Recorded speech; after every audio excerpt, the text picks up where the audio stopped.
ప్రచార ఘట్టాలు ముగిసిపోయినాయి. ఇక అంటే ముగిసిపోవడం అంటే అసలు ఘట్టాలు ప్రారంభమైపోయినాయి. ఓ పక్కన రన్నింగ్‌లోకి వచ్చేసినాయి. ఓ పక్కన చంద్రబాబు, పవన్ కళ్యాణ్, పురంధేశ్వరి, ఇటు పక్కన జగన్మోహన్ రెడ్డి, అటు పక్కన షర్మిల ఇదంతా. అయితే అసలైనటువంటి కీలకమైనటువంటి అంశం ఇక అసలు ఘట్టం ప్రారంభం కాబోతుంది. ఇక తొందరగా తెమిల్చేసుకోవాలి గొడవలన్నీ.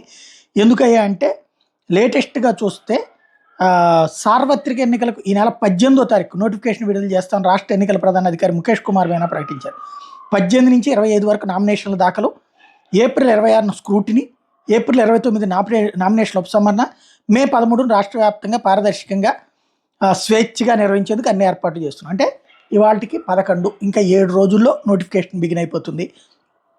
ఆ తర్వాతన 25 లోపు స్క్రూటినీ వెంటనే బిగిన్ అయిపోతుంది నామినేషన్లకు సంబంధించి. ఈ నామినేషన్లు ఆ వెంటనే 26 కల్లా స్క్రూటినీ, 29 లోపు నామినేషన్ ఉపసంహరణ, ఇక ఆ తర్వాత ఎలక్షన్. అంటే ఇక అంత దగ్గరకు వచ్చేసింది. ఈ లోపు ఏ సందిగ్ధతలో ఉన్నా తొందరగా తేల్చేసుకోవాలి.